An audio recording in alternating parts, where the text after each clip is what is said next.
Friends, పూర్ణం బూరెలకు శనగపప్పు ఉడకబెట్టుకున్నాను నేను. ఈ పూర్ణం బూరెలు ఒక్క చుక్క నూనె లేకుండా చక్కగా పూర్ణం బూరెలు ఎలా చేసుకోవాలో చేసుకుందాం. నేను ఒక గ్లాసు శనగపప్పు తీసుకున్నాను. ఒక గ్లాస్ శనగపప్పుకి ఒక గ్లాస్ వాటర్ పోసి ఇట్లా మెత్త ఉడకబెట్టిన శనగపప్పుని పక్కన పెట్టుకుందాం. పూర్ణాలు మీకు తెలుసు కదా, అది ఆయిల్లో డీప్ ఫ్రై చేసి కన్నా చక్కగా నూనె లేకుండా ఎట్లా చేస్తాను చూసుకో. పూర్ణం బూరెలకి ఇట్లా మెత్తగా 3 విజిల్లు ఇచ్చి నేను శనగపప్పును ఉడకబెట్టుకున్నాను. ఇది పక్కన పెట్టుకొని బెల్లం తీసుకోవాలి. ఇది 1 కప్పు తీసుకుంటే 1/2 కప్పు బెల్లం తీసుకోవాలి. అంటే మీరు ఎక్కువ తింటే కప్పు వేసుకోవచ్చు, అట్లా కాకుండా కొద్దిగా లైట్గా ఉండాలి అని అంటే 1/2 కప్పు వేసుకోండి. 1 కప్పు శనగపప్పుకి 1/2 కప్ వాటర్ వేసి 3 విజిల్స్ ఇస్తే మెత్తగా ఉడికిపోతుంది శనగపప్పు. పూర్ణం బూరెలకి ఇట్లా చేసుకుంటున్నా. ఇది పక్కన పెట్టుకొని బెల్లం పొడి తీసుకున్నా. బెల్లం పొడి తీసుకొని ఈ శనగపప్పులో వాటర్ ఉండకుండా చూసుకొని వాటర్ అంతా తీసేసి, ఏమన్నా కొంచెం వాటర్ ఉంటుంది కదా అది తీసేయాలి. తీసి ఇది మిక్సీ కొట్టుకుందాం. శనగపప్పు బెల్లం అందులో వేస్తూ సరిపోయినంత మిక్సీ కొట్టుకోవాలి. ఇట్లా వాటర్ ఏమైనా ఉంటే తీసేయండి. కింద చూడండి వాటర్ వచ్చింది కదా, ఇట్లా తీసేసుకోవాలి. తీసుకొని ఇది మిక్సీ పట్టాలి. మిక్సీ పట్టుకోవాలి. కొంచెం కొంచెంగా బెల్లం వేసుకుంటూ ఈ పప్పుని మిక్సీ పట్టుకున్నాను. ఇట్లా మిక్సీ పట్టుకున్నది ఈ పేస్ట్ అంతా బాండీలో వేసి, పొయ్యి మీద బాండీ పెట్టుకుని బాండీలో వేసి కొంచెం గట్టిగా అయ్యేదాకా ఫ్రై చేసుకోవాలి. ఇట్లా బాండీలో వేసుకుని ఫ్రై చేసుకోవాలి బాగా దగ్గర పడేదాకా. ఇట్లయితే చక్కగా పర్ఫెక్ట్గా వస్తుంది. మీరు ఎట్లా చేస్తారో నాకు తెలియదు, కానీ కొంతమంది ఎట్లా చేస్తారంటే శనగపప్పులోనే బెల్లం వేసి దగ్గరికి ఫ్రై చేసి అప్పుడు మిక్సీ పడతారు. ఇట్లా చేస్తే కూడా బాగా వస్తుంది. పలుకుల్లాగా లేకుండా బూరి బాగుంటుంది. పూర్ణం సోంపేసిన ఆపకుండా కలుపుకుంటూనే ఉండాలి. నేను ఒక చేత్తో వీడియో తీసుకుంటా మీకు చూపిస్తున్నా కదా. అడుగంటకుండా కలపాలి. గట్టిగా ఉండలు మంచిగా వస్తాయి, నిలవ ఉంటాయి. ఎక్కువ బూరెలు కూడా బాగుంటాయి. పూర్ణం బూరెలు సోంపేసిన కదా నేను ఒక 5-6 స్పూన్లు సోంపేసిన. మీరు తింటే వేసుకోవచ్చు, లేకపోతే లేదు. బాగా వచ్చిందో ఇది. మీరు కూడా చక్కగా ఉండలు చుట్టడానికి కూడా మంచిగా వస్తుంది. ఇక ఇట్లా పూర్ణం బూరెలు చేయడానికి ఇట్లా చక్కగా వస్తుంది.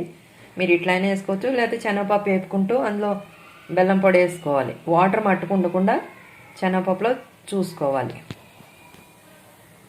అసలు వాటర్ ఉంటే అసలు ఇంకా పల్చగా అయిపోయి బాగుండదు. 1 స్పూను ఎలాచీ పొడేసి, 4-5 ఎలాచీ వేసి స్టవ్ బంద్ చేసి పక్కన పెట్టుకుందాం. ఈ పూర్ణం పక్కన పెట్టుకున్నా. అది చల్లారే వరకు, ఆ చల్లారే లోపల ఇది తోపు కోసం చెప్తాను చూడండి. ఇంకో దోసల పిండి గట్టిగా రుబ్బుకున్నాను నేను అంతే. 2 గ్లాసులు బియ్యం వేసి 1 గ్లాసు మినప్పప్పు 5-6 గంటలు నానబెట్టి ఇట్లా రుబ్బుకున్నా. గట్టిగా ఇట్లా ఉండాలి, చక్కగా వస్తాయి. 1 గ్లాసు మినప్పప్పు వేసిన, 2 గ్లాసులు బియ్యం వేసి, రేషన్ బియ్యం వేసుకుంటే బాగా వస్తాయి.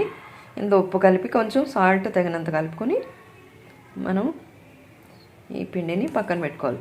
పలుచగా వేసుకుంటే బాగుండదు. ఇట్లే ఉండాలి, చక్కగా వస్తాయి. ఆ తోపు చల్లారేలాగా మనం ఇది పిండి కలిపేసుకుని సాల్ట్,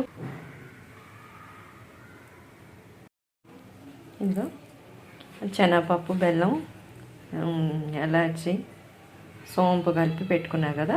ఇది ఫ్రై చేయడం వల్ల గట్టిగా అయిపోయింది. చక్కగా ఇంకా ముద్దలాగా ఇట్లా రావాలి, బాగుంటుంది. చూడండి, ఎంత కొంచెం కూడా వాటర్ ఉండదు. ఇట్లా ఉండలు చుట్టుకొని అన్నీ చక్కగా పక్కన పెట్టుకుంటే మనం పూర్ణం బూరెలు చేసుకోవటానికి ఈజీగా ఉంటుంది. చూడండి, ఇట్లానే రావాలి, వాటర్ ఉంటే రాదు. అందుకని నాకు తెలిసిన స్టైల్లో నేను ఇట్లా చేసి మీకు చూపిస్తున్నా. ఇంకా చూసారా చక్కగా ఏమీ తడి ఉండకుండా చక్కగా ఉంటుంది. ఎన్ని రోజులైనా నిల్వ ఉంటుంది. చక్కగా మీరు వారం 15 రోజుల దాకా అయినా ఉంటాయి. కానీ ఇట్లా కూడా బాక్సులో పెట్టేసుకుంటే ఎప్పుడు కావాలంటే అప్పుడు చేసుకోవచ్చు. ఊరికే దోశల పిండితోటి అస్తమాట దోశలు వేసుకునే కన్నా ఇట్లా స్వీట్ తినాలనిపిస్తే ఇట్లా వెరైటీగా పిల్లలు వచ్చినప్పుడు అర్జెంటుగా 4 వేసి పెట్టవచ్చు. ఇట్లా కూడా బాగుంటుంది ఫ్రెండ్స్. మీరు కూడా ఇట్లా తప్పనిసరిగా చేసుకుని అంటే మీకు నచ్చుతుంది అనుకుంటున్నాను.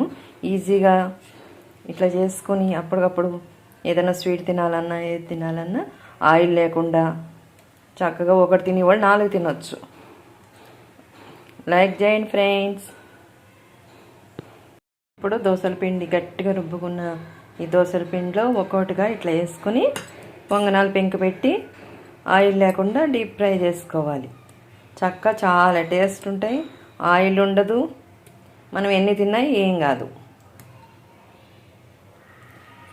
మీకు ఈ వీడియో నచ్చితే లైక్ చేయండి, షేర్ చేయండి, సబ్స్క్రైబ్ చేయండి ఫ్రెండ్స్. ఇట్లా ఈ ఉండలు 5, 6, 4 ఒక ట్రిప్లో 12 అయిపోతాయి. అట్లా 2 ట్రిప్లు వేస్తే చక్కగా అందరూ తినవచ్చు. బాగుంటుంది కూడా. తప్పనిసరిగా లైక్ చేయండి ఫ్రెండ్స్. ఇట్లా ఇట్లా 4, 5 ఒకసారి ఇట్లా వేసేసి పెట్టుకుని స్టవ్ మీద పొంగనాలు పెంకు పెట్టుకుని ఆయిల్ పోసుకున్నాను. అది వేడెక్కే లోపల పొంగనాలు పెంకు పెట్టి ఆయిల్ పోసుకుని ఉంచింది. ఇప్పుడు ఇవి ఒక్కొక్కటిగా ఆ పిండిలో ముంచి మనం ఇట్లా చేసుకోవాలి.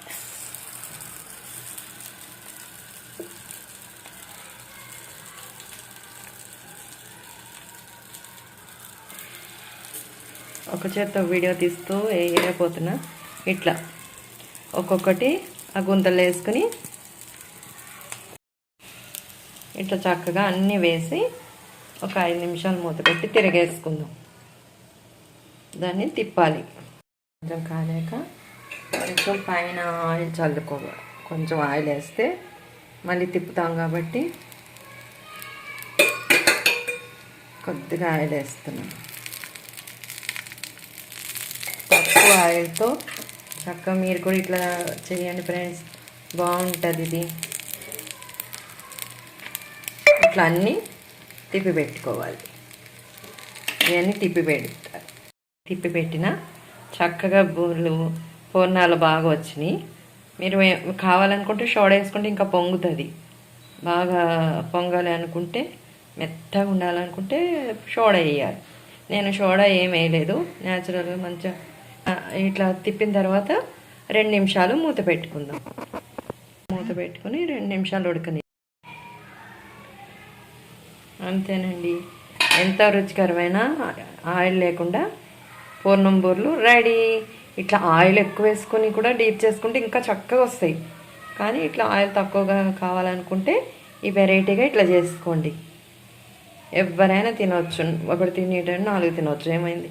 ఎక్కువ ఆయిల్ తినే కానీ ఇట్లా చేసుకుంటుంటే బాగుంటుంది.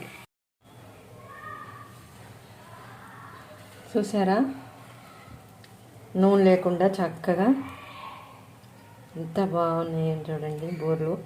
ఇవి ఇట్లా కూడా వేసుకుని ఆయిల్ లేకుండా ఇట్లా వేసుకుంటే వెరైటీగా బాగుంటాయి. మీకు చూపించాలని వేసిన. ఇగో చూడండి ఎంత మెత్తగా.